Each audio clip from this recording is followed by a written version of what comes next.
Hello, everyone, and welcome to Awaken Within with myself, Laura, and Adele, who unfortunately couldn't make it this morning. So I'm so happy to be joined by you all today, and just gonna say hi to everybody. So I have Serendipity in the comments, and she's saying hi to everyone. So hi, Serendipity. And our show is all about wellness, it's about health, and it's about beauty. And today we have on the show a very special guest. Her name is Beth Partridge, and she is an inner child and healing practitioner. So she's going to be coming on the show in just a little while. And today we're going to be just exploring the inner child and meeting our inner child. So it's going to be a very, very exciting show. And if everyone can write in the comments, say hello, say where you are, and we can all say hello to each other. So also, if you were here, I don't know if anyone joined last week, we had our theme was about self-love. So I just wondered if anyone wants to write in the comment what they're doing for to cultivate that self-love and the compassion for self as well. And also we had accountability group from the other week as well about journaling. So if anybody has any progress on their journaling, let us know in the comments how you're doing. I've got Christine Davis. Hi, Christine Davis. Good morning to you. Lovely to see you here. Rob Heath. Good morning. And we've got Sylvia. Hi from Shrewsbury in the UK.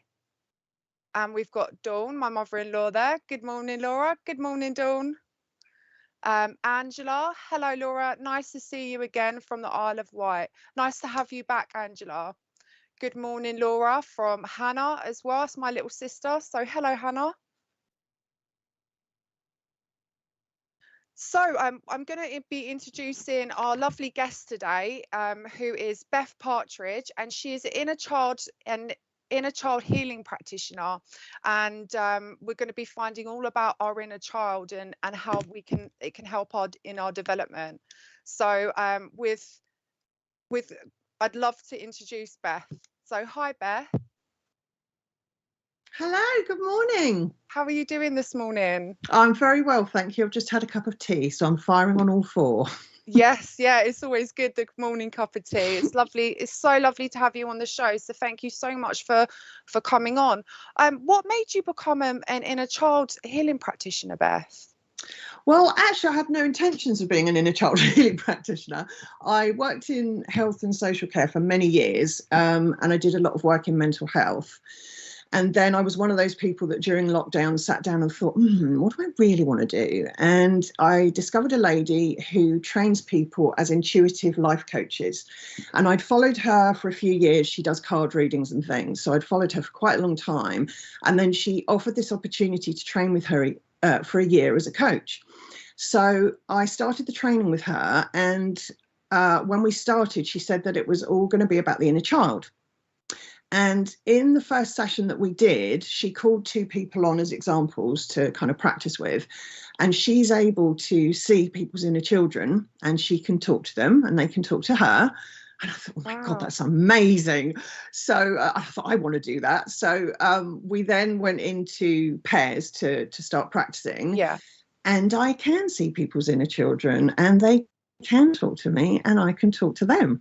So yes, I trained in the work for a year, and then the people that I was training with, a lot of them had already done inner child work, and they were starting to say, I did inner child work, it was really hard, I burnt out really quickly with it. It can actually re-traumatize people, having to go back into their childhood memories again. So I realized that, I'd kind of taken what I learned, but I realized there needed to be a very different approach. And that's when I set up on my own and I started doing my own version of inner child work. So this is your own version yes, that you're doing. How does it differ from the sort of normal inner child work that you see? So when people were telling me that it wasn't working for them, and that's not to say that inner child work doesn't work, it does, but there were lots of people saying that, you know, it hadn't worked for various reasons. And when I listened to them, I realized that what we're doing when we do childhood therapy is you're connecting with your inner child, you're dragging up all of the things that they went through, and then at the end of your therapy session, you're saying, okay, see you next week. And you're leaving that inner child with all of those memories that have just been brought up again. And I thought, if you were treating a real child for trauma, I'm not very familiar with the methods, but I know they use things like play therapy. And so I thought, we need to treat your inner child as if it's a real child. If you were working with a real child, you would not sit it down and say, okay, tell me about all the bad stuff. And then, oh, okay, my hour's up, I'm going to go now. You wouldn't do it. So in the work that I do, I treat your inner child as a real child, and that makes a really big difference. That sounds such an amazing gift that you're able to offer people, Beth. That just sounds so wonderful. And how do you work with other people, and who is inner child work for? So everybody can benefit from inner child work. You know, even if you had a pretty okay childhood, there will be even niggly little things. So the example I always give is my poor dad. When I was little, I used to love drawing pictures of my house. And Dad came in one day and he saw me drawing and he said, you need to draw that with a ruler. Now, he thought he was helping by showing me how to do it in a neat and tidy way. But from that day, I have never been able to draw. When I did art at school, I was terrified. I would look at a blank page and I would think, well, I don't know what to do because I don't know how to get it right. So Dad thought he was helping, God bless him. But actually, it made me really scared of drawing. So even things that, you know, parents and grown-ups may not even realise they're doing to a child. Children are so sensitive that even the tiniest things can have an effect. And then obviously at the other end of the spectrum, we do have people who experience, you know, quite serious abuse and everything in between. So yeah, there's nobody that can't benefit from some kind of inner child work. And how does someone recognise that they need to do some inner child work? How does that show up in someone's life? So there's a couple of things. When people say to me, I keep doing this thing, but I don't know why. So an example would be, I worked with a lady who wanted to lose 4 stone. And she said, I've spent my whole life dieting and I get to 3 stone. I do really, really well. And then I just stop and I eat it all back on again. And I don't know why. I want to lose weight. Why am I doing this? So as soon as somebody says to me, I don't know why, your inner child lives in the unconscious part of your mind. So if you've not met her before, you don't know she's in there, but she's running around doing all kinds of things. So in this lady's case, once we started to look at her childhood, when she was little, if she got something wrong, she was punished for it. So to her inner child, this lady was trying to achieve something, and she would let her get most of the way there. But then if she thought she was actually going to achieve it, she got really scared in case they couldn't do it. So she'd make her eat all the weight back on again. So that's a kind of example of where where you think that you're making the decisions, but you're not quite understanding why. So like self-sabotage in the case of this lady, you're not quite understanding why you're doing something. If you don't understand why you're doing something, that is nearly always your inner child. So it all stems back from childhood, relating to self-sabotage and things like that are stopping us moving forward, Beth. Absolutely. And I always use the analogy of gardening. So if you imagine you've got a lovely flower bed and it's got a weed in it, if you cut the weed off, it's gone. That's lovely. But it will grow back. So you have to dig right down to the bottom of the root in order to get it up, and then you will catch everything on the way up. So if you dig the root out, the weed won't grow back. So whatever issue you have, track it all the way back to the first time you can remember feeling that way or a similar situation, because it will inevitably go back to something in your childhood. That's really interesting. Thank you so much, Beth, for sharing that. We have Rebecca. She said that she's doing all this at the moment. So she's doing some inner child work. Thank you for sharing that, Rebecca. Does anyone have any questions for Beth? Please put your questions in the comment box as well. And please share out the program today, and because it might just help reach somebody that's also going through a hard time and maybe needs to understand their inner child, and might benefit from this as well. And we've got serendipity as well. I've got a book called Reconciliation, Healing the Inner Child by Thich Nhat Hanh. I think that's how you pronounce it. So that's great. Have you been reading that book, Serendipity? Does it help you? So as well, Beth, talk to me a little bit, talk to us a little bit about what work you do to actually help people meet their inner child and integrate their inner child into their life. Okay, so the main thing I do as a coach, I don't tend to call myself a coach because it's kind of a mixture of counselling, coaching. I've got a vast toolbox and I just cherry pick to the individual. So it's very individual, the work. But I generally offer a kind of a package to people, which is about 3 months. And I think we've actually got a picture of the package. I don't know if we can get that up on the screen for everybody to see. Okay, lovely, thank you.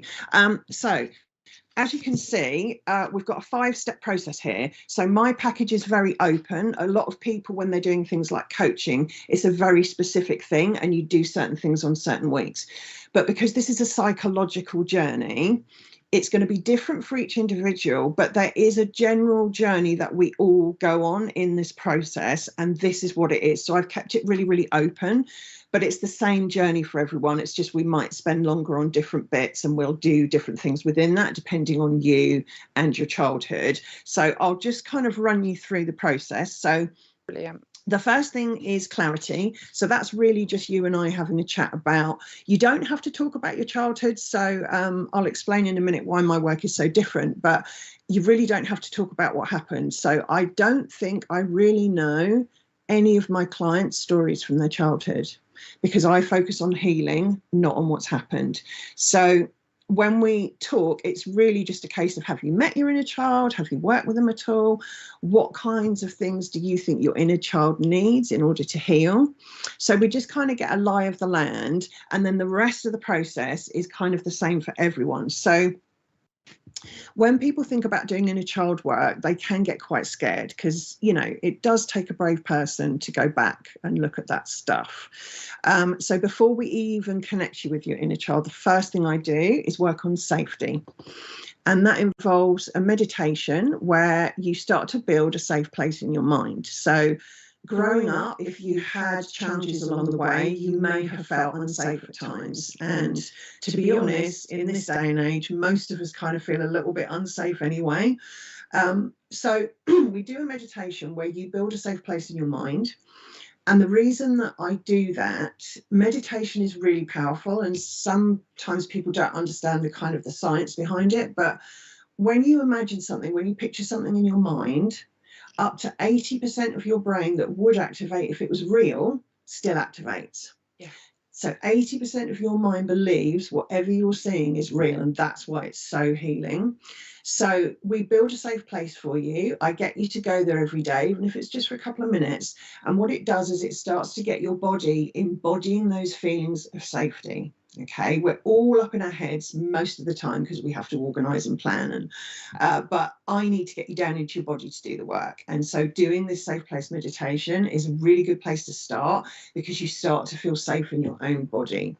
So once we've done that, I often do a little bit of somatic work, very, very gentle, just again to get you connecting with your body. So if you're very, very stressed, we tend to kind of dissociate. And again, we're up in our heads, we're not feeling our bodies. And all of the answers and all of the stories are held in your body. So we just do a little bit of gentle work. Sometimes it can even just be stroking your arms, just to get that real contact that you can feel your body, you're getting that sensory feedback.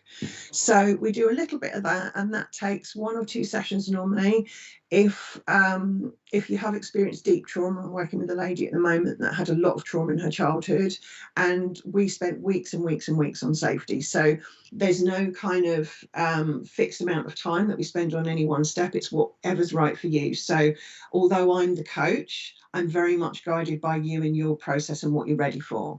So we do all the work on safety. Then once you're feeling safe, then we connect with your inner child. And the reason that we do the safety first is because if you don't feel safe, your inner child won't feel safe. Okay, so your inner child will see you as mum or dad, because you're the grown-up that takes care of stuff. So if mummy or daddy isn't feeling safe, that's going to make a child feel frightened. So once we've got you in a good place, I then connect you with your inner child, and you're actually going to get to meet your inner child today. So usually I start with a very quick visualization, but the one that you're going to experience today is a little bit longer. It's going to be about 7 or 8 minutes. But basically all I do is I get you to close your eyes, imagine yourself as you were when you were little.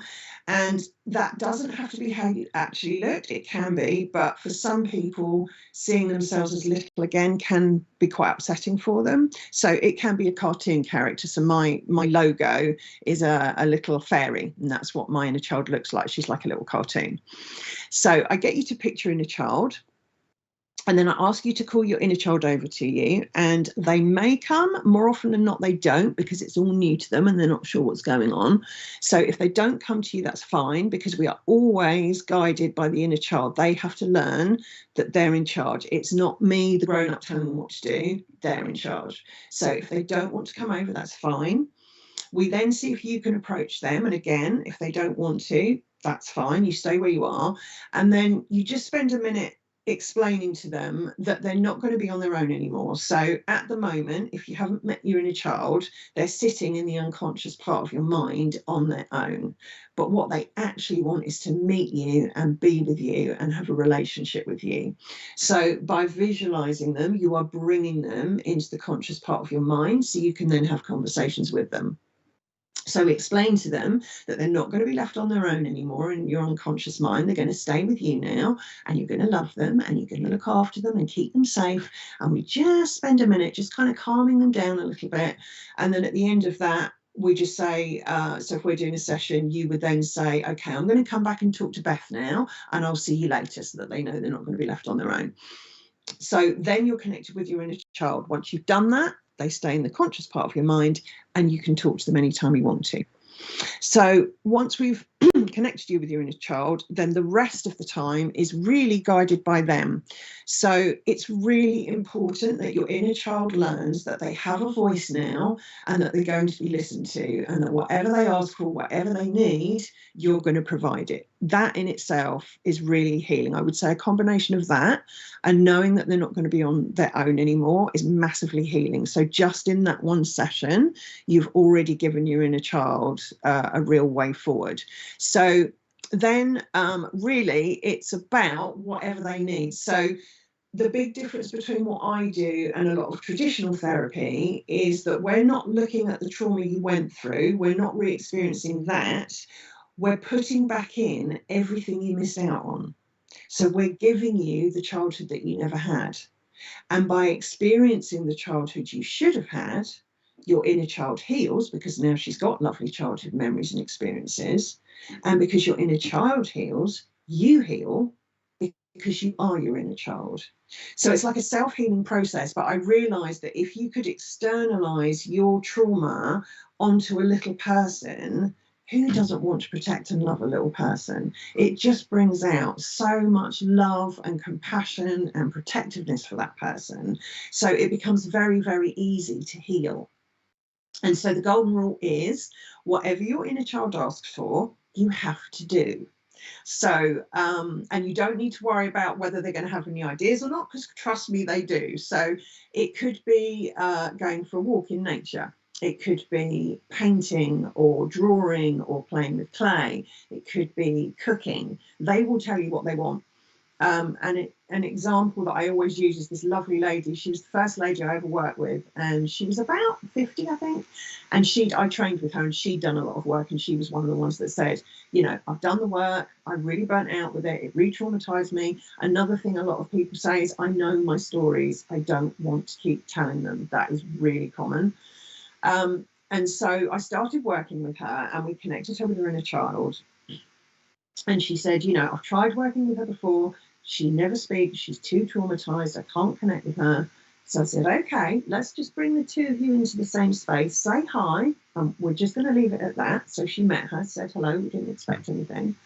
And then I said, okay, go off for 2 weeks now and just see what she does. See if you can picture her. See if she'll come over to you. And I had no idea what was going to happen. I thought, I'm going to have to teach this woman how to play, because she had no concept of play. So this lady had had a really tough time. She wasn't even called by her own name. She had no experience of childhood whatsoever. And when I was talking to her about parenting her inner child, I kept saying, you know, you're the mum. And she said, I'm going to have to stop you. She said, you keep using the word mum. She said, what does that mean? I don't know what that means. So she had absolutely no concept at all of childhood, to the point that when she had her own children, she couldn't play with them. So I thought, okay, I'm going to have to teach her how to play. So she went off for 2 weeks. She came back and she said, well, she said she won't shut up. She said she follows me everywhere, chatting away. So her inner child said, I want to go to the park and I want to collect leaves and I want to put them in a scrapbook. So the golden rule is you have to do it. So this 50-year-old woman took her carry bags to the park and she collected leaves. And she said, in the end, I had to tell her to stop. She said she wanted every leaf in the park. So she started to walk back towards her car. And this little voice said, this is classic inner child, this little voice said, you need to go back. You forgot one. So this woman went back and found the leaf that she'd forgotten. And she went home and she pressed them all so they could put them in a scrapbook. So in one session, after having spent years working with her inner child, in one session, she had connected with her inner child and her inner child had started to talk to her. So that is how powerful the work is. What I do is really easy. Nothing I do is complicated. But it really, really works, because all children want is a happy childhood. They don't want to keep talking about their stories. Yeah. It's really important to do it. Therapy is so important. I've had therapy. It's amazing. It's a must-have. But if you've had therapy and you're kind of feeling that you're still a bit stuck, that you haven't really healed, that's where I come in. And that's when we then put the healing in and give you everything you missed out on. And then that heals your inner child, which means you heal because you are your inner child. Wow, it sounds so incredible, Beth. It really does. I'm very, very interested to meet my inner child, and we're all going to be meeting our inner child a little later on, aren't we? At the end of the show, we're going to have you're going to do a meditation for us where we are going to be meeting our inner child, and we're also going to be doing you're going to be doing a fairy tale tarot reading. I am. Well, so I'm so looking forward to that as well. We do have a question here, Beth, from Bernie, and she's asking what happens if an individual is totally closed off and meditation doesn't work for them. Okay, so some people are visual and they find it really easy to picture your inner child. If you can't see your inner child, you can feel your inner child. So if you can't visualize them, the best way to connect with your inner child, and I love doing this and everybody can do this and it's just gorgeous. I tend to find when you start doing inner child work, they're quite tiny. So one thing you can do, and I'll try and sort of show you on screen, you put one hand over your heart chakra, and then you put one hand over your solar plexus. And when you kind of feel that, that's about the size of hugging a little person. So not only are you soothing your heart chakra and your solar plexus, which is where a lot of your anxiety is, and the anxiety nearly always comes from the inner child, you are holding your inner child and you can feel it. So you don't necessarily have to be able to see them. You can do it that way and you'll start to sense them in your body. And one easy way to tell, anxiety generally comes from the inner child. So one thing I always say to people, if they're not sure if it's them or their inner child, so a classic example is public speaking. Yeah. And nearly everybody's scared of public speaking. Oh, yeah. The reason you're scared of public speaking is not because of you, it's because of your inner child. So the question I always ask is, would a grown-up be scared to talk to grown-ups, or would a little person be scared to talk in front of grown-ups? And it's quite easy to see grown-ups aren't scared of grown-ups unless there's something serious going on. Grown-ups aren't scared of grown-ups, little children are. So anxiety nearly always comes from the inner child. So this is a really lovely exercise you can do. You can either just hold them or you can give it a little rub, and you'll start to feel everything calming down because your inner child feels held. So yes, they do very much live in your body, so you can feel them. Wow, that sounds really nice. It's nice and a simple exercise to do to be able to calm yourself down. I never thought of that before. Like the anxieties and being an adult, being able to speak to another adult should be just natural, and it's obviously something from the past that needs healing. So does anyone have any more questions to ask Beth? Is anyone else exploring their inner child? And I do have another question for you, Beth. If people are sort of looking into their inner child in their own time, how can they do this safely at home? Okay, so the first time you meet your inner child, it can be quite emotional, and the emotions aren't yours. Again, they're your inner child's, and it's the relief that somebody's found them. So yes, it can be emotional the first time you meet them. So if you are unsure about meeting your inner child, I would really recommend that you do it either with a therapist or a support worker if you have one. Otherwise, get a good friend or someone in your family or your partner to sit with you while you do it. But although it's emotional when you first meet them, and I do a lot of mind, body, spirit events, and I connect people with their inner children at events, and I always have a box of tissues handy, but it's just a pop of emotion. Once your inner child realizes that they're staying with you, it will be absolutely fine. It's just that initial pop of emotion. After that, you're not going to start crying every time you meet with your inner child. It is normally just that first time. So yes, if you feel uncomfortable, I recommend that you either do it with a therapist or support worker or somebody that can support you emotionally while you're doing it.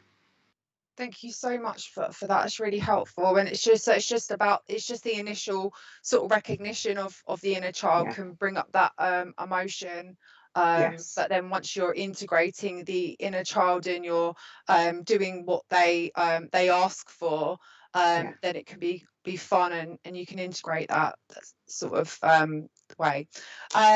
Yeah, and also just to say, if you are in therapy at the moment, if you're still dealing with your trauma, now is not the time to be connecting with your inner child. So do make sure that you have processed a lot of what's gone on for you, because it could be traumatizing for you to connect with them again, which is why sometimes if you struggle, see them as a little cartoon character and make it cute. So my inner child, Fairy, she's just adorable. She's so cutesy, and she just makes me smile. So if you're nervous about meeting your inner child, turn them into a cute little cartoon character or a teddy bear or something, and then just gauge in yourself. If you feel that you haven't cleared enough of your trauma yet, just wait until you're in a better space. You need to be in a reasonably good place to be meeting them. Thank you so much for sharing that, Beth. I've got my sister here. So Hannah, I've been doing some inner child work on myself on my own, and I don't think it's been great for me to do it alone. This has been such good advice, and thank you. No wonder I have been feeling so anxious. Is this quite a popular thing that happens to people? I know you mentioned before about when people first meet their inner child, but is it sometimes trauma related as well, and there might needing to be some therapy involved as well? Absolutely. If basically, because I separate you out into the parent and the child, so another thing to say is that this is not about regression. When you regress, you become a child. But in this, I'm splitting you out into the adult and the inner child. There are two parts of you. So when you meet your inner child today, you will experience this. You are simultaneously the adult looking after the child and the child that's being looked after. So it's very important that because you're the grown-up, you need to be in a good enough place to take care of that child. So if you're feeling too overwhelmed, too upset, you're not going to be in a good enough place to look after them. So do make sure that you have reached a place in your journey where you feel that you could parent and comfort a little one. Goes back to the path again, the safety being the first thing we do. If you're not feeling safe in the world or safe in your body, you're not quite ready to make that step. That's really helpful advice. Thank you, Beth. I'm sure that that helped Hannah with that answer as well. Has anyone got any more questions for Beth about their inner child, if they've done any inner child work or they need any help? We've got Nicola. I've never thought of that anxiety comes from childhood like that. That was an eye opener for me, definitely. Yeah. So one technique you can use, which is really, really easy, once you've connected with your inner child, so say, for example, I'm coming on here today and maybe I'm really nervous about talking in front of everyone. If you're going into a situation that you know you're going to get anxious about, have a chat with your inner child and just say to them, I'm going to go off and do grown-up stuff now. So I would be saying to my inner child this morning, I've got an interview this morning and that's grown-up stuff. That's nothing to do with you. So you go off and play. You have a lovely time. I'm going to do the grown-up stuff. And when I've finished, I'll come back for you and you can tell me all about your day, what you've been doing. So it's literally like dropping your baby off at nursery and going to work. And what that does, it calms your nervous system down because your inner child has left. They know they're not responsible for what's going on. You can then step into your adult self, and grown-ups aren't scared to be on their own in the world. Children are. So if there's any anxiety going on at all, talk to your inner child, ask them what they're worried about. They will tell you, and then you can say, okay, I'm doing this now. This is grown-up stuff. You don't have to worry. You go off and play, and I'll see you later. And it can also work with people that trigger you. So maybe family members. If you have an issue with a member of your family, again, before you see them, say to your inner child, okay, I'm going to go and see mummy now. So if you want to come, you can, but you don't have to see her. If you don't want to come, you go off and play, have a lovely time. I'll see mummy and I'll come and get you later. And again, it calms that inner child down. So then when you go to see your mum, you are entering as an adult, not as an angry child, a resentful child, a sad child, whatever the feelings are that would trigger you when you see them. That all calms down and you can then go in as the adult and they are much, much easier to deal with. That's so amazing. That's so helpful as well, because it's such simple things that you can put into practice. So thank you so much for sharing that. I just wanted to say to all our viewers as well, to remember to join SPTV on TikTok. You will be put into a prize draw, and you can choose a reading from any of our readers on SPTV. So if you haven't joined TikTok already, you can download it. And also just remember to like and share this stream, and some other people might really benefit from what we're talking about today as well. So we have a question from Kerry Ann. I had to give a speech once and I got so nervous that I started crying. So embarrassing. I can really relate to that. So basically, the main reason that I'm passionate about doing this work is because I'm what they call in the UK an expert by experience. So I came from a really tough background, and my inner child was incredibly traumatized. So that's why I'm able to do the work that I do, because I know what it is to be terrified. So because we're talking about all of this, whoever's listening into this, your inner child is listening, because I'm talking about the inner child. They're like, oh, she's talking about me. And people's inner children tend to trust me because they know, children are very intuitive and they know when they can trust someone. They know that I'm not going to push them anywhere they don't want to go. So about 2 years ago, when I was doing the training, we used to have a live Zoom to practice some of our skills, and there was about 50 people on the call. And I was asked if I would co-host it. So I was on a call with someone and they said, oh, you know, how do you feel about co-hosting the group next week? I think you'd be really good. And I burst into tears. I was so frightened. I really struggled to turn my camera on when I was going on to Zoom calls. I was so frightened of being seen, because that was a rule from childhood. Really wasn't a good idea to be seen in our house. So my inner child was terrified of being seen, which again is part of the fear of public speaking. But 2 years on, having done the inner child work, here I am. 2 years ago, I'd have rather cut my own head off than do this.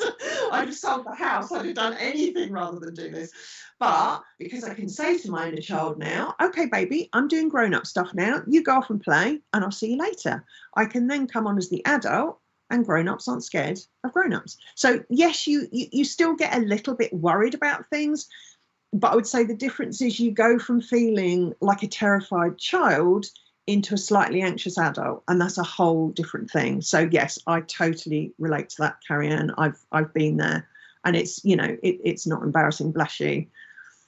Anxiety is such a hard one to deal with as well. And Kerry's just said amazing, LOL. So she enjoyed that reply from you. Good. And we've got Bernie, and again she says, what happens if it's too painful for an individual to connect with their inner child? So if it's really too painful, if it's really too traumatizing, then that's when you're not ready to do the work with me yet. That's when you would need a therapist to go into your stories and start to process them a little bit. You need to be in a good enough place that you feel as a grown-up that you can take care of a little child. If you don't feel ready to do that, then I really recommend therapy.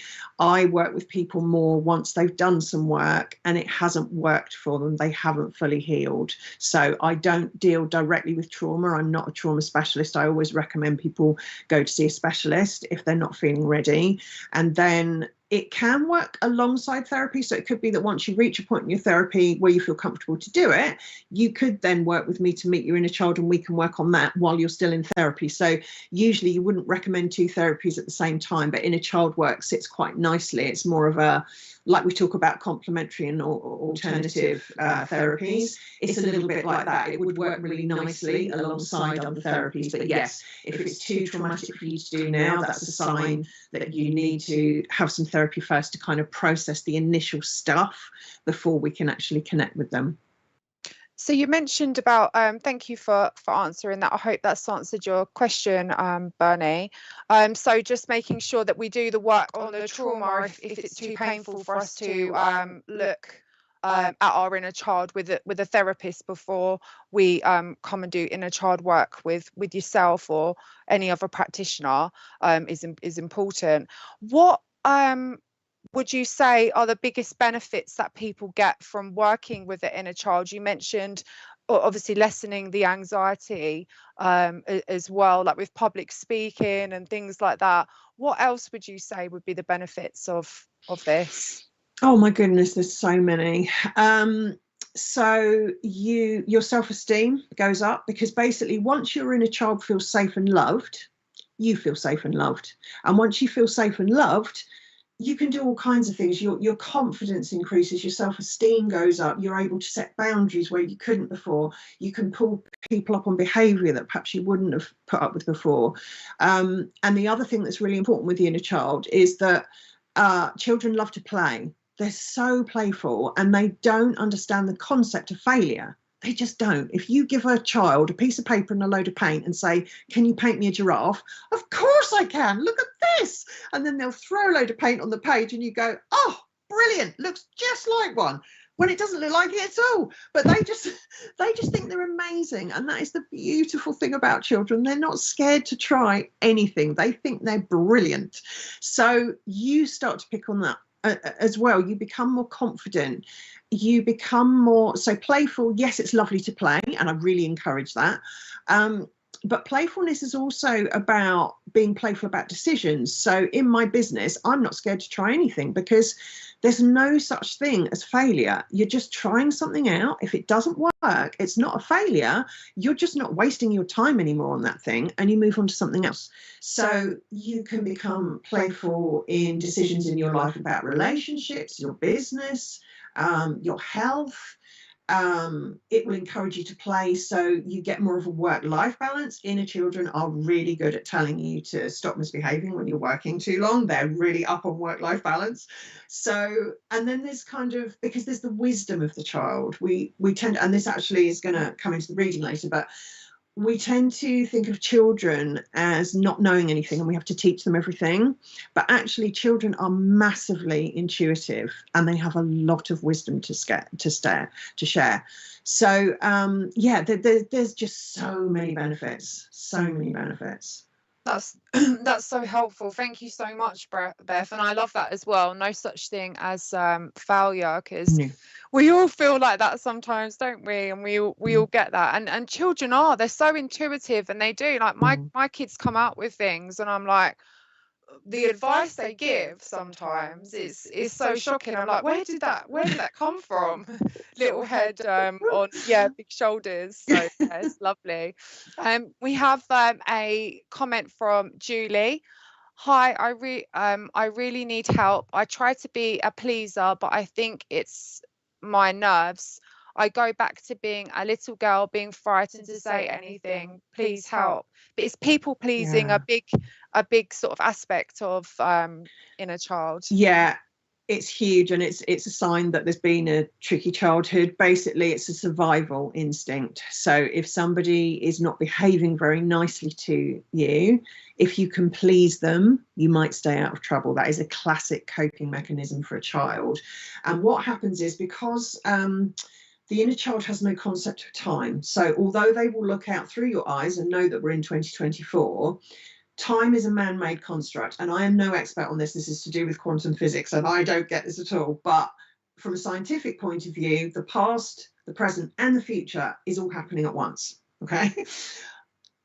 Time as we understand it, with a past that's disappeared and a future that's yet to come, we kind of invented that because we need to be organized. We need diaries, we need systems, we need to know where to be. But that is a man-made construct. So to your inner child, there is no concept of time. So whatever was happening for them when they were little, so in my case, the fear of being seen and then the public speaking, that fear will carry on into your adult life, because as far as your inner child knows, it hasn't finished. That threat could be there at any moment, and they're trying to protect you. So people pleasing is a classic way that children protected themselves at the time, and it was brilliant. It worked. Children are amazing at coming up with coping strategies. So that was a really good strategy. It worked. It probably kept you safe or safer, but now you're still using that technique in your adult life, which isn't helpful anymore. So yes. And as you said, Julie, you already know, you go back to being a little girl. So you're already aware that it's your inner child.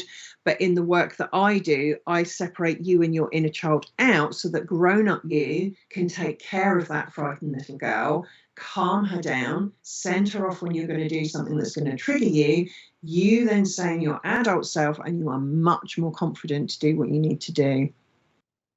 The work just sounds so empowering. It's so true. Like when you're younger, time just moves so differently. So it makes sense that as an adult, when you haven't integrated your inner child, that you have that there as well. A child's got no concept of time at all. Yeah. It's like when they're in the car, they're like, are we there yet? They've got no concept of it.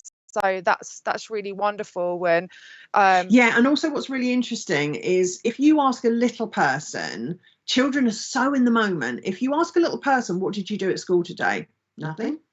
Because that's gone. Yeah. It's finished. It's done. I'm here now. Done what I did before. They're so in the present. Yeah.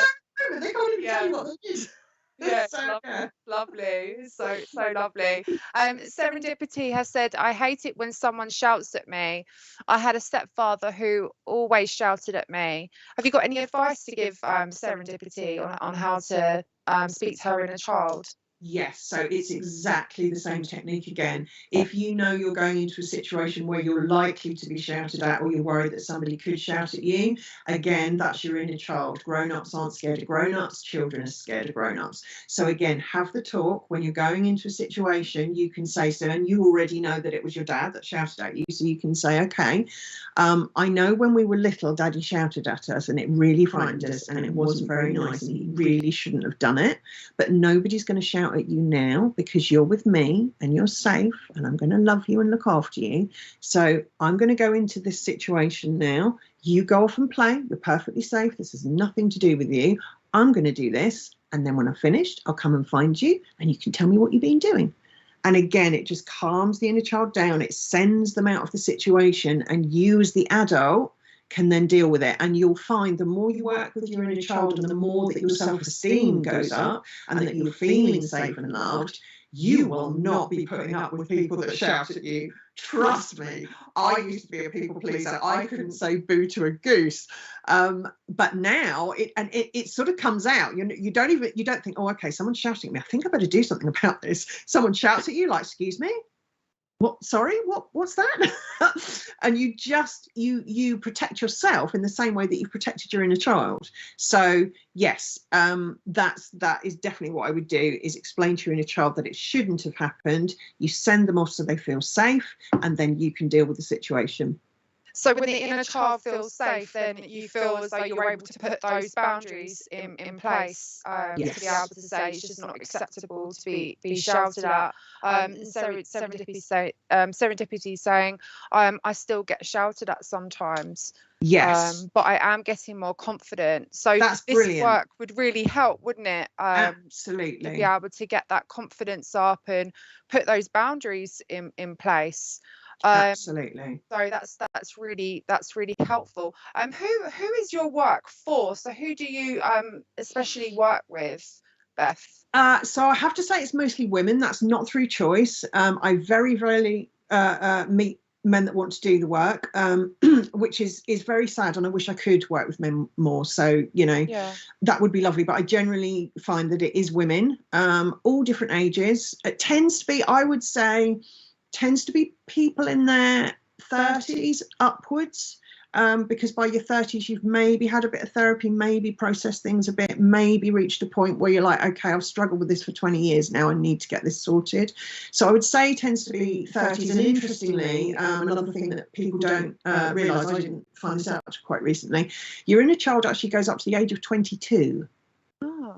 Yeah, so you haven't, again, I'm no scientist, but I think it's the prefrontal cortex hasn't quite finished developing until you're 22, which is why when kids go into the teenage stage, they suddenly can't express themselves very much anymore. They kind of get the emotions and the shutting down. It's because their brain is still developing. So yes, your inner child does actually go up to the age of 22. So it's not just the tiddlies. You'll get older children, you'll get teenagers, and you'll get young people.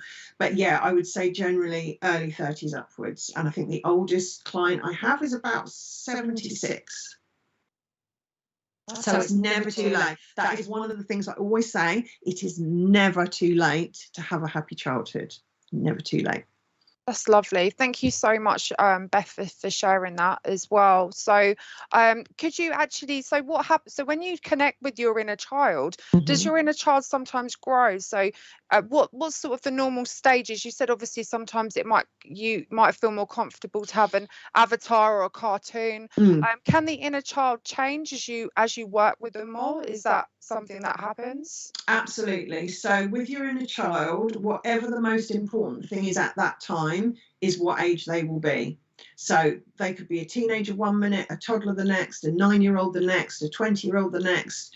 They will chop and change. It's to do with whatever is the most important thing they want you to know or they want to have support with. So yes, they chop and change. Apparently they can also change their name. So I don't know if anybody had this experience, but I remember when I was at school, I think it was about 9, there were 3 of us, and we suddenly decided we didn't like the names we were being given and we wanted to be called something else. I wanted to be called Chloe. There we are. So apparently sometimes your inner child will be wanted to be called by something different as well. I haven't had that with mine. She's not interested in Chloe.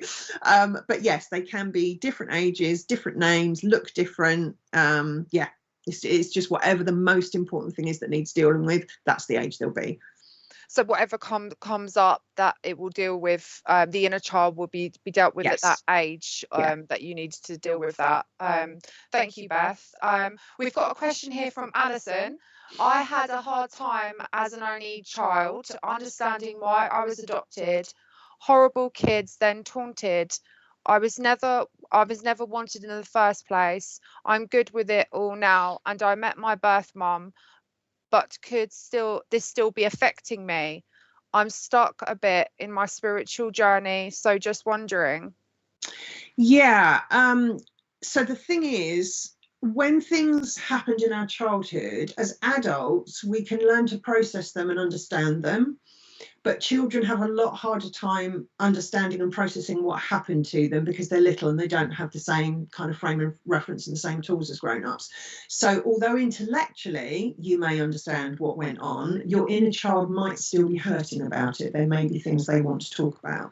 And the fact that you're saying you're stuck on your spiritual journey as well, the word stuck really leapt out at me. So I think the stuckness could be coming from your inner child. So again, if you're happy to connect with your inner child, and you'll meet them today if you want to, just ask them. Anytime you're not sure, just ask them. So you can say, okay, so I know we were adopted. How do you feel about that? How do you feel about knowing that we've got a birth mummy and an adoptive mummy? What do you think? And they will tell you. So if they've got any issues that they haven't dealt with around it, they will soon tell you. And again, you just sit down with them, and as the parent, you talk them through it and you explain it all, and you say, it wasn't your fault that you were adopted.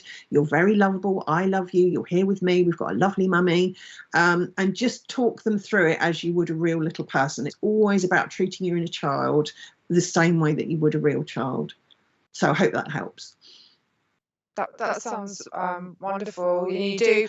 So how so people obviously we all connecting a different way to our inner child. You mentioned earlier that sometimes we might see them or we might have a feeling. Is there any other ways that people can connect with their inner child?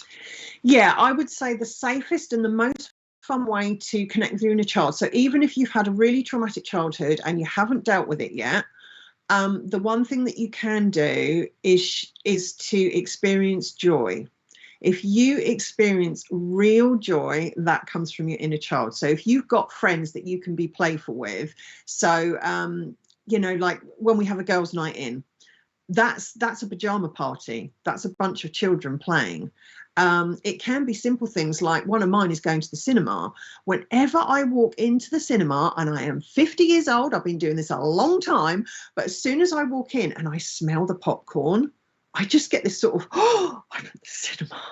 And anytime you get that kind of feeling, that's your inner child. I don't eat popcorn, I can't stand it, but I love the smell of it, and it just fills your body with joy. So it can be other really simple things like the reason that funny animal videos on things like YouTube are so popular, that's your inner child. So any way that you can be playful, if you can sneak off somewhere and whack on some music and boogie around the room, that's your inner child. So if nothing else, experience joy, because that is your inner child. And once you're aware of that warm feeling, you start to get to know your inner child. You're like, oh, okay, yeah, I'm being really playful here. This is really fun. So that's a really nice way that you can get that feel of the inner child without having to directly connect with them and it, be all a bit too much, a bit overwhelming. That's really helpful, because that's really simple for people to understand as well. Like when we feel the joy, that is us actually connecting with our inner child, even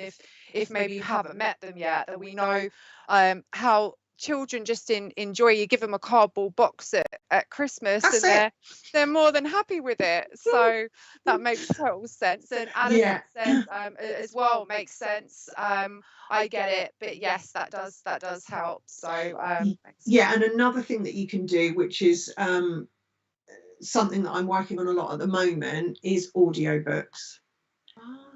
Oh my God, audiobooks. So one of the latest things I've discovered is that bedtime stories are the most healing thing you can do with your inner child. To be told that everybody lived happily ever after, we all need to hear that. So with your inner child, get a children's book, go to a charity shop or the library or something, get a children's book and read it to your inner child. If you're not comfortable reading it out loud, read it in your head, but get all snuggled up, get a blanket, get a cushion, get whatever you need, and read a story, and you will feel the healing in your body. When I started reading stories with my inner child, she started asking, I think in the summer last year, for stories. And when I first started to do it, and I do it about sort of 6, 7 o'clock in the evening, I kept yawning. And I was like, but it's 6 o'clock and I'm not tired. Why am I yawning? And then I realised if you've experienced trauma in your past, could be in your adult life as well, you carry that in your body and you tend to hold your body quite tightly. So you often get really stiff neck and shoulders, lower back problems, but also you tend to be a chest breather. So I'm a chest breather. So every so often, I don't know if I've done it today, but every so often I'll sort of go like that and just take a breath because I'm not getting enough air in because the muscles in my chest are so tight I can't breathe properly. And somebody pointed out that actually it's not your lungs that do the breathing. It's not your lungs that expand and contract on their own. It is the muscles in your chest that are expanding and relaxing. So if you carry tension, the muscles here tend to be tight and you're not breathing properly. So by reading the story, I felt so safe. My muscles relaxed and I was literally gulping in air. I was just yawning. So yes, bedtime stories are so healing. And that's why grown-ups like audiobooks, because they're being read a story. So that's another thing you can do. Even if you're feeling really traumatized, really poorly, really tired, put an audiobook on. So healing. And particularly if you can get a children's one, that's amazing. But grown-up stories will do. I really love that because I do remember as a child just having that audio tape on before I went to bed and going to sleep with these stories. And I remember a few stories in particular. And it's funny because some of the books that I read when I was younger, I read to my children as well. And it's that real magic. It brings that magic, and I think that's the thing when you're a child. Things are so magical, aren't they? And we lose that as we become adults. Yes, and that's what I call, that's my kind of line, is healing with the magic of your inner child. Because when you start working with your inner child, you create magic. I have reached a point in my personal development that I never thought I would reach. I was in the mental health system for 15 years on and off. I had a complete nervous breakdown. I was so unwell. And I'd kind of accepted that I'd reached a point in my development that was it. That's as far as I was ever going to go. But since I've worked with my inner child, I can't tell you how different my life is. I am doing things now like this. I could not have done this a year ago. But because I have a safe inner child now, and she knows she's loved and she knows she's happy, I can do anything. I get nervous, yes, but not like a terrified child. So yes, working with your inner child really is magical. There's so much growth to be had there as well. So Alison said I listen to bedtime stories most nights. So good for you, Alison. Well done. Listening to that inner child there, that's wonderful. And do you think that a lot of people are listening to their inner child but don't realise as well? Because you said about connecting with the joy.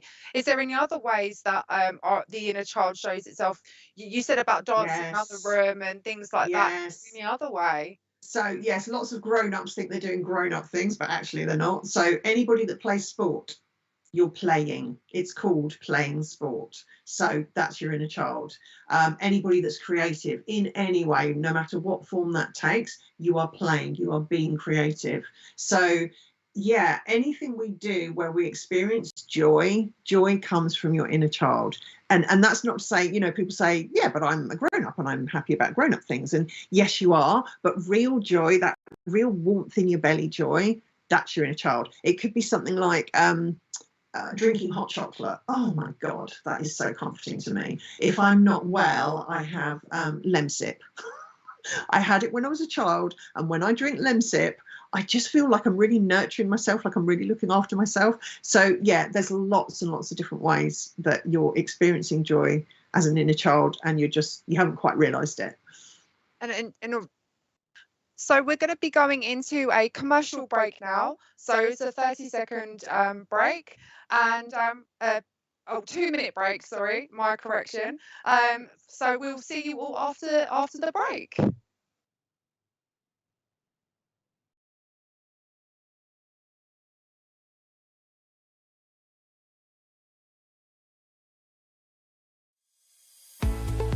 Introducing the SPTV app, your digital spiritual guide, for an enlightening journey like no other. Immerse yourself in a world of audio and visual content crafted to inspire, educate, and entertain. Seek guidance with our card of the day, choosing up to 6 cards for personal insights. Enhance your daily life with our wellness section, featuring nutritious recipes, affirmations, and balanced living tips. Explore our spiritualism section for a deep understanding of the religion, its principles, and spiritual answers. Unravel the secrets of the clairs and broaden your spiritual horizon. Easily find local readers, therapists, centers, or churches with our comprehensive directory. Stay connected with live broadcasts, check our schedule, and get to know our insightful presenters.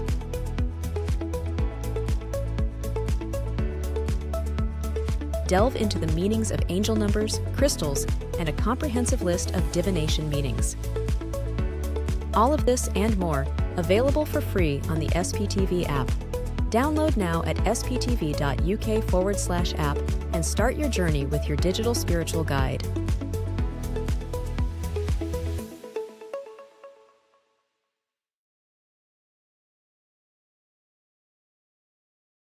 This evening at 8 p.m, join Clara for a night filled with mediumship teachings and readings, featuring special guests.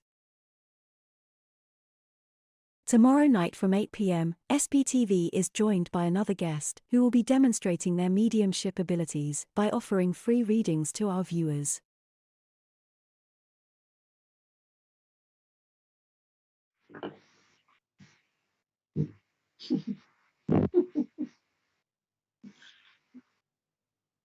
Hello everyone, we're all back from our break, and if you're just tuning in, we have Beth Partridge, and she is an inner child healing practitioner, and she's explaining to us all about our inner child and how to connect. We are going to be going into a fairy tale tarot reading, aren't we? Yes, Beth? we are.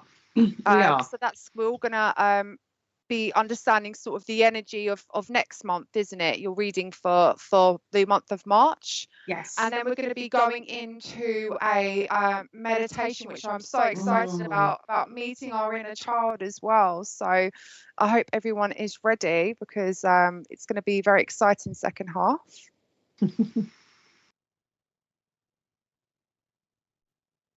Yes. Okay. That's fine. I just had our producer Richard just speaking, and we're going to switch it around. So we're going to do the meditation first. So we're going to start into the meditation now to meet our inner child, and then afterwards we are going to go through we're going to have a fairy tale tarot reading from Beth. Very excited. Okay, so if you just want to take a moment now to make yourselves comfortable, and I say, yes, that would be lovely. Thank you. Okay, so apparently you should have some lovely music to listen to now, just to get you nice and relaxed. So yes, just get yourself comfortable, and if it feels right, you can close your eyes just to shut out some distraction.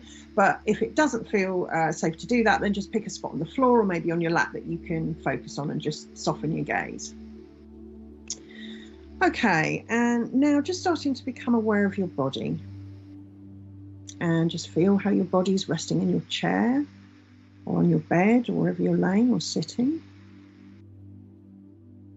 And just feel how the whole of your body is supported. You don't need to make any adjustments. You don't need to strain to hold the position you're in.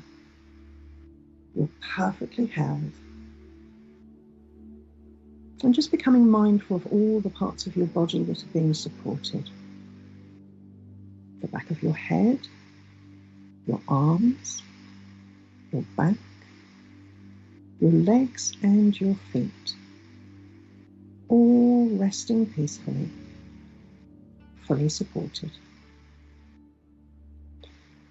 And now bringing your attention to your breath, not trying to change it in any way, just noticing your breathing as your chest and belly rise and fall with every breath. And whenever you're ready, taking a slow, gentle breath in just as far as is comfortable, feeling your lungs expanding on the in-breath, and then starting to release any tension in your body as you breathe out, just allowing the muscles to relax. And once more, in your own time, taking a slow, gentle breath in, scanning your body for any areas of tightness, and just releasing that tightness on the out-breath. And now see in front of you a large golden bubble floating down towards you. This bubble has been sent to you by the universe. Once the bubble's landed, step into it, and as you do, you feel a sense of warmth and peace and safety. And now watch as this golden bubble lifts you slowly and gently into the air. As you float along the bubble, just feel as the universe surrounds you and gently relax and condition. Just breathe that out into your body. Just feel that sense of love expand in your body. Feeling the feelings.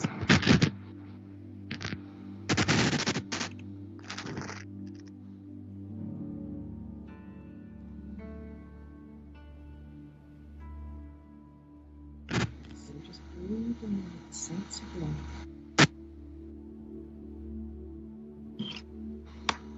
Okay, can you hear me? I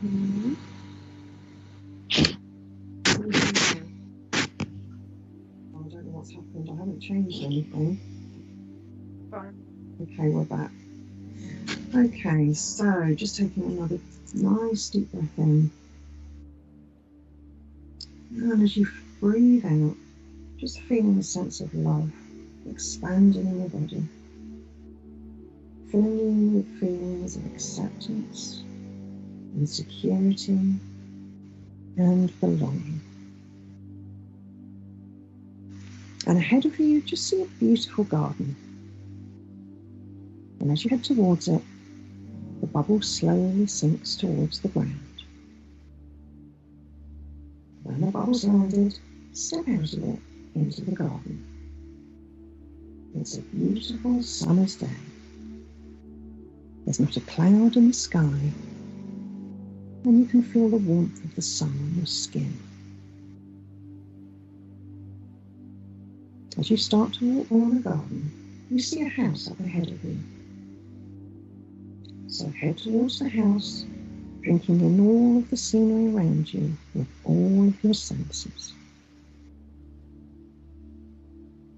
When you reach the house, you see a door that says welcome. So open the door now and step inside. As you enter the house, you see a room filled with toys.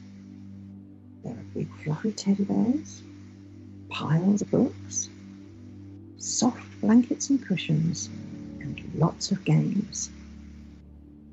And in the centre of the room is your inner child.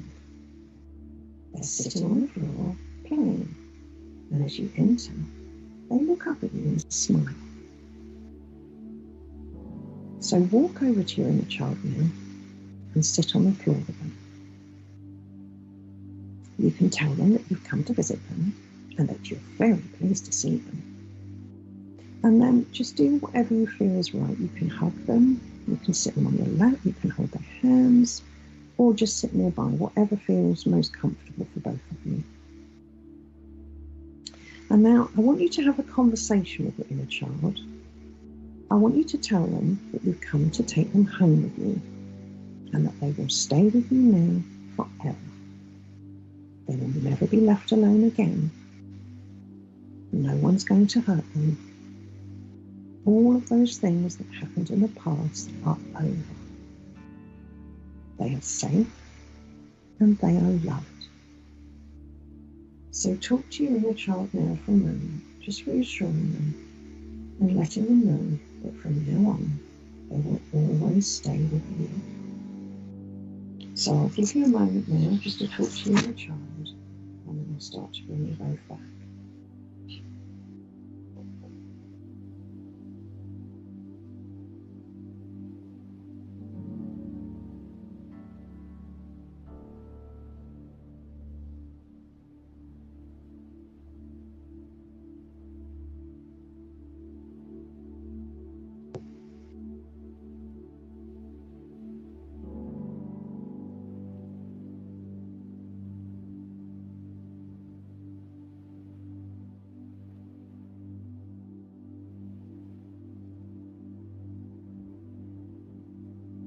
Now it's time for you and your inner child to leave their house.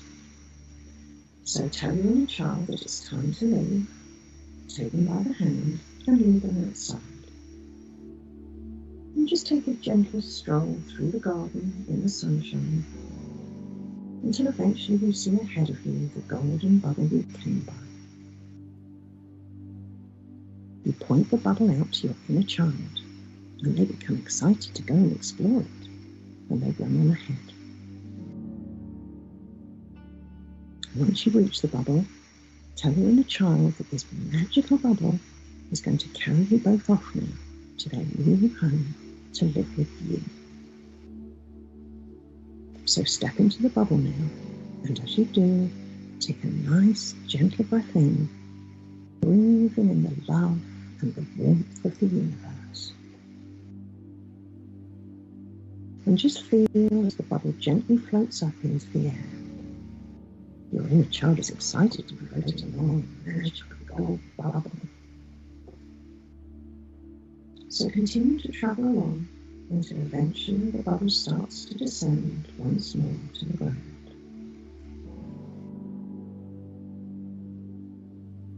And once you reach the ground, step out of the bubble and tell your inner child that it's time for them to come home with you. You can explain to them that they live in your heart. So put one hand over your heart now and the other over your belly as you hold your inner child close to you. Open your heart chakra wide. See a pink light growing bigger and brighter, expanding it out from your chest. And just feel the love that you have for your inner child. Let it fill your entire body, your whole being.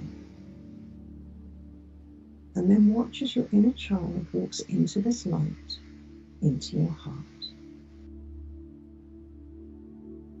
And once they've settled down into your heart, see that pink light start to grow small until it sinks back down into your chest. And now ask the universe to close your heart chakra as far as it needs to be. And then take a deep breath in, and as you exhale, just allow your body to relax, letting go of any remaining tension. And then as you continue to rest with your eyes closed or your gaze softened, just start to bring your attention back into the room now. Noticing any sounds you can hear around you, including the sound of my voice. Becoming aware of your body wherever you're sitting or lying, as you start to take a gentle stretch. And just noticing any sensations or feelings in your body. Do you feel calmer, more at peace? Have your muscles relaxed? And then taking a nice deep breath in, and as you exhale, whenever you're ready, in your own time, you can open your eyes. Wow. Welcome back. So really relaxed with that. I'm very, very emotional. I was trying not to cry. It's yeah, very emotional. How did everyone find it? How did our community and our family find it? Let Beth know in the comments how everyone else is. And Amanda said she was looking forward to this. So Amanda, let us know how you got on with the meditation. It was even your voice as well. I felt like it was like when you used to put the stories on audio, and you used to have them read to you, how the cadence of your voice and everything. It was so wonderful. Thank you so much, Beth. Really incredible. Very, very emotional experience. Very emotional. Yes, it can be. Yeah, very. I was like, don't cry. Oh, that's lovely. And Helen said very relaxing, lovely. Let us know in the comments if you're able to meet your inner child and bring them back with you. Let us know in the comments. And we're going to be moving in now to the Julie said that was good and relaxing. We're going to be moving in now to the fairy tale tarot reading, Beth. So I'll hand it all over to you. I'll just read this comment from Natalie. I was emotional too, and as I came back in the room, the sun came out really bright. Oh, that's so lovely. See, I told you it was magical working with your inner child. 100%. There's no sunshine here, unfortunately. No, there isn't here either. Oh, that's so lovely. So I'll hand it over to you, Beth, to do the card reading. Yes, so I'll just explain a little bit about this. So I do these every month. They're kind of on hold at the moment because we're doing lots of bits and pieces, but every month I work through the major arcana of the tarot. So very briefly, for those of you that don't know, there's a part of the tarot deck that describes the kind of hero's journey that we go on in life, all the lessons that we learn along the way. And so I decided to work through the tarot each month following that journey to support you on your journey. So the deck that I found to do this, I was so pleased with this. It's called the Inner Child Fairy Tale Tarot, and it is beautiful. So I don't know if we're able to get the first card up, which is a picture of Little Red Riding Hood. Okay, lovely. So this is the first card in the major arcana. In traditional tarot, it's called the Fool. And it's called the Fool because we're getting ready to go on a journey. We haven't learnt anything yet. And so the very clever people that have done this deck, they've related each of the cards to a fairy story. So we start with Little Red Riding Hood because she is a girl that's just starting out in life. So before she leaves to go out on her own, her mother gives her some advice to keep her safe.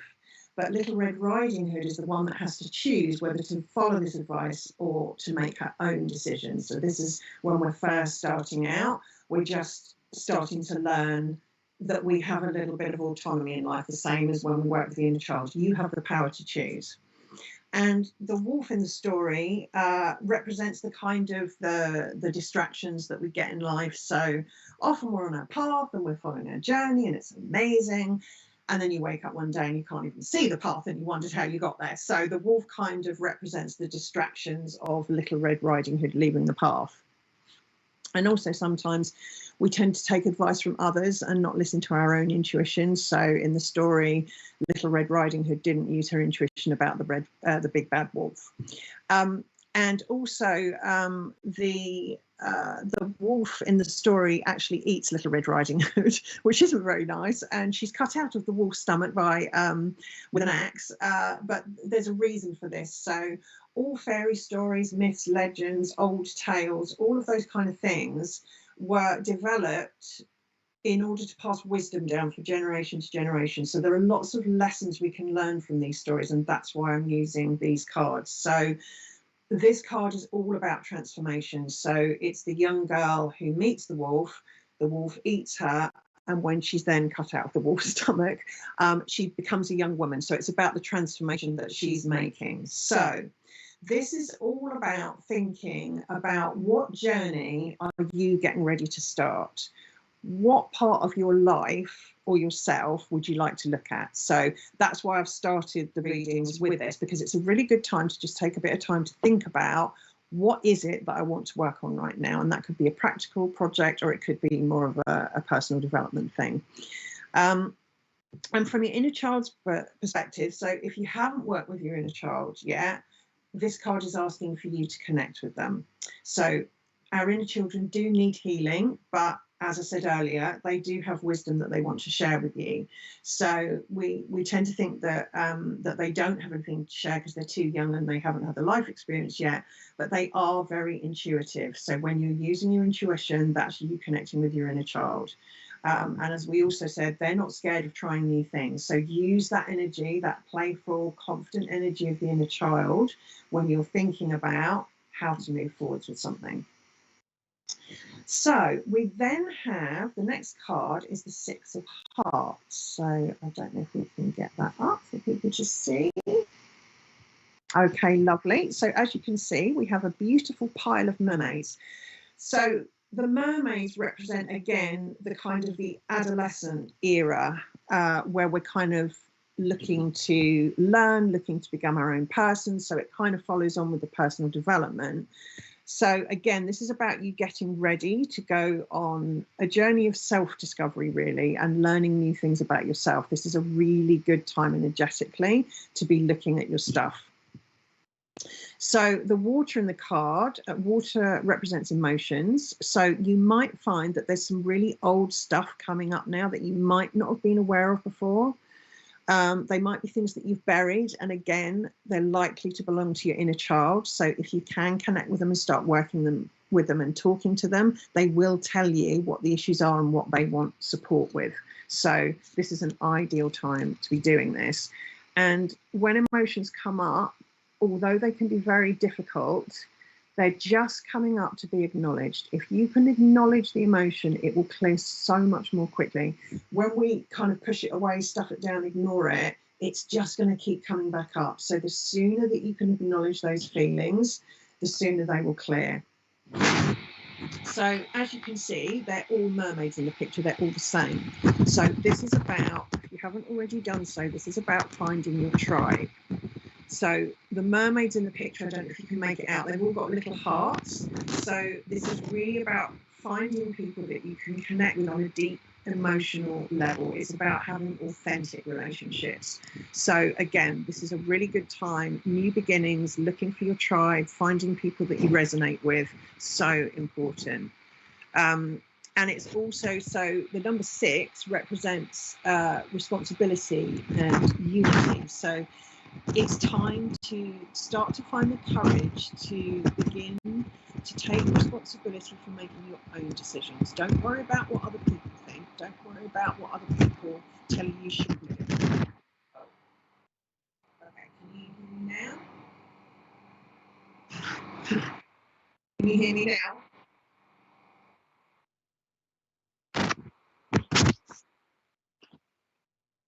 Okay, bear with me a second. So I have a Bernie said, I feel so relaxed and wanted to go to sleep. Thank you, Beth. Thank you, Bernie, for sharing that. Okay, can you hear me now? Brilliant. Okay, so yes, don't worry about what other people think. This is a time for you to think about what you really want, what's right for you. And also, this is a time to look at your relationships with your family, with other people that you're really close to. Is there anything that's going on right now that you need to be dealing with? Now is a really good time to be looking at those heartfelt relationships, and if there are any issues, seeing how you can move forward together. So things to think about with this card. Think about the emotions that are coming up for you. Where are they coming from? If you can connect with your inner child, just talk to them about it, because they will tell you what's at the bottom of all of this. And also think about, you know, where can you go to start meeting people that are more like-minded? So it is about those kind of deep, authentic relationships, but it could also be that if you're thinking of starting a new hobby or taking up something that you haven't done for a long time, where are those like-minded people? Where can you find people that enjoy the same things as you? So from your inner child point of view, this really is about connecting with them to find out where those old, deep emotions are coming from. All you have to say to them is, okay, baby, what's going on? And they will tell you straight away. Children don't hide things. They don't pretend. They will tell you what's going on. So that's why it's really good to work with your inner child. So yes, your inner child really is asking at this time to start connecting with them. And then then we have the Eight of Wands next. So I don't know if we can call that up. Okay, lovely, thank you very much. So as you can see here, we have a group of fairies with their wands in the fire, and fire is all about transformation. So as we saw in the original Little Red Riding Hood card, as we know, the wolf eats Little Red Riding Hood, and then she's rescued and cut out of his belly. So this is the transformation that we're going to be taking when we start to go on this journey of self-discovery. So perching on top of the tree, I don't know if you can see it, but there's a little owl, and he represents the wisdom that, in this case, Little Red Riding Hood was starting to gain. So again, this is a time to really start to connect with your inner child, connect with those deeper emotions. What is going on for you right now? And also, in the card, the little fairies, there are 4 boy fairies and there are 4 girl fairies.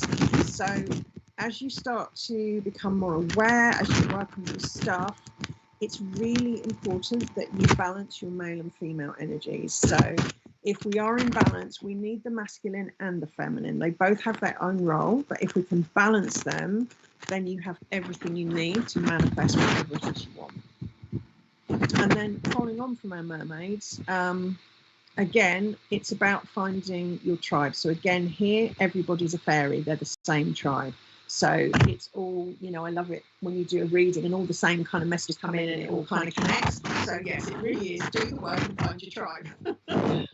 And then, yes, the fairies all have their wands in the fire, and this is all about charging them up with creativity, intuition, and also a connection to something that you feel is greater than yourself, whatever you see that to be, whether that's God, the universe, your higher self, spirit, your spirit guides.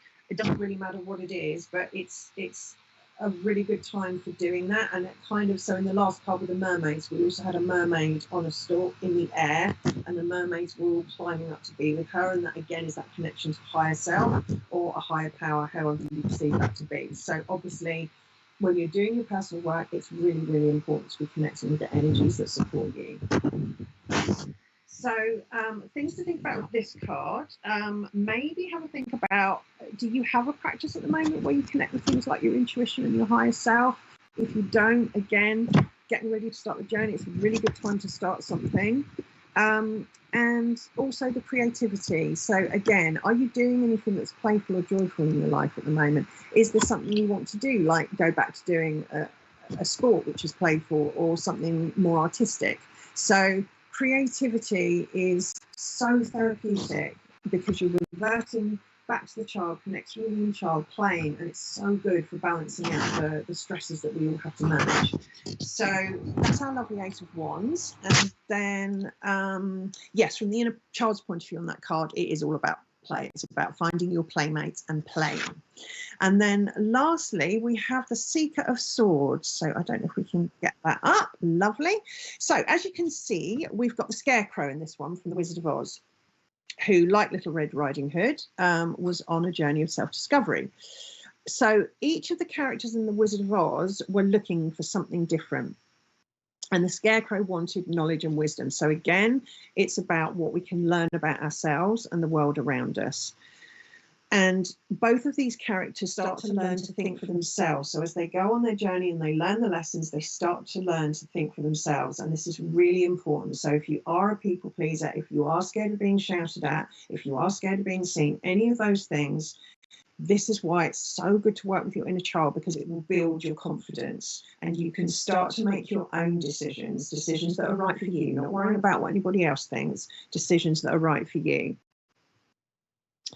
And then finally, the Scarecrow's hands, I don't know if you can see them, but they're pointing in different directions. So sometimes we're faced with a dilemma in life. And again, it's all about using your intuition, connecting to your higher self, connecting to your inner child, and just trust whatever you get. Your inner child will always get to the crux of the matter, and your intuition will never lead you wrong. So it's just about practicing those connections and trusting that whatever you get, no matter how bizarre it is, it's always what you need to be hearing right now.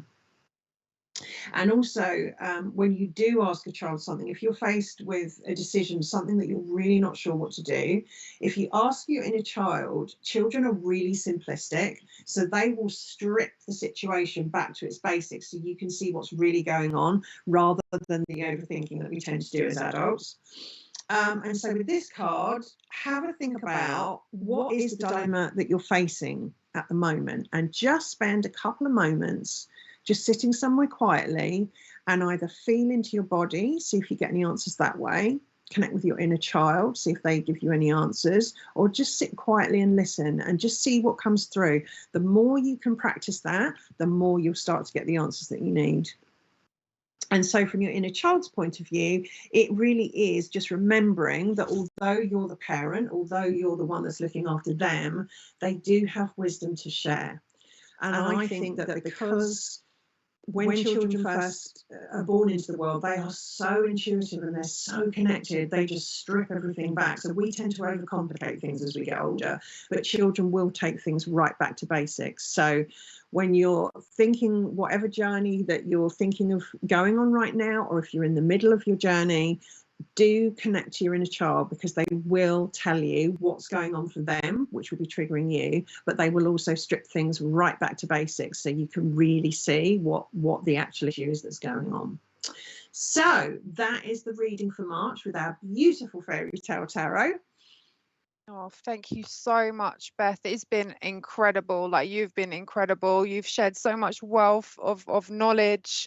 I love those cards, and it feels like they feel so easy to connect to as well, because we all remember those stories from our childhood. So they're lovely to be able to connect to, and I hope everybody else has enjoyed, which I'm sure everyone would like me to thank you as well for joining us on the show today.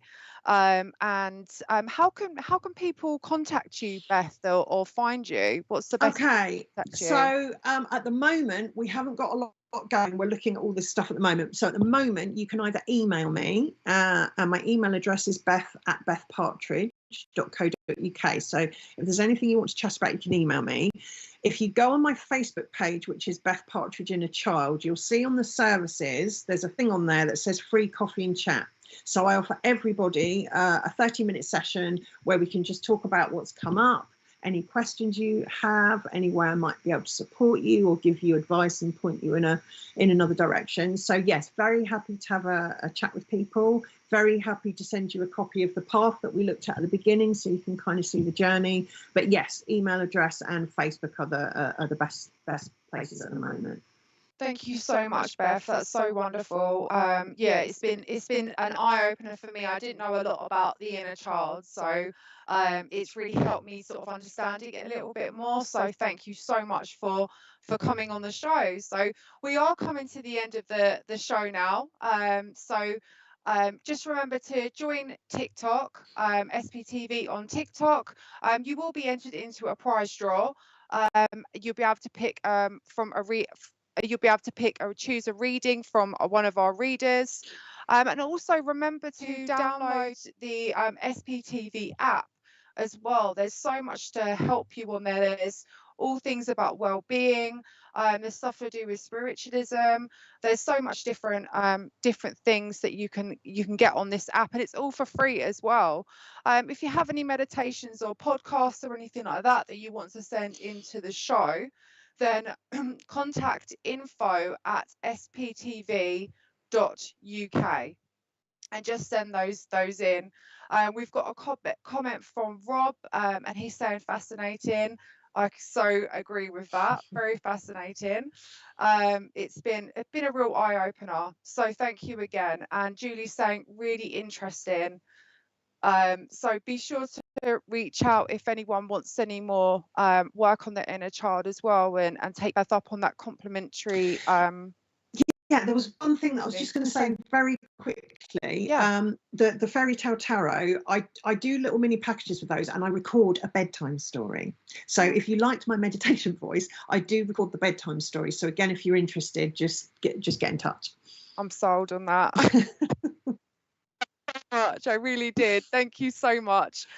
We have on the 23rd of February is our next time, and hopefully Adele will be able to join us as well.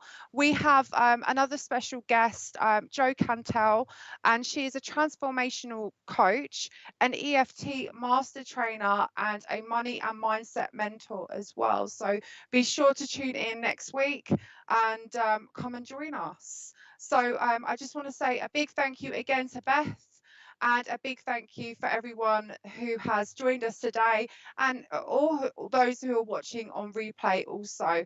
And I look forward to seeing you on the 23rd of February at 11 a.m.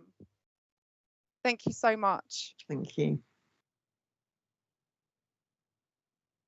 Oh, we also have Clara on this evening at 8 o'clock, so be sure to tune into that as well. It'll be an amazing show. She does mediumship and she talks about mediumship development as well. So another wonderful show. Thank you.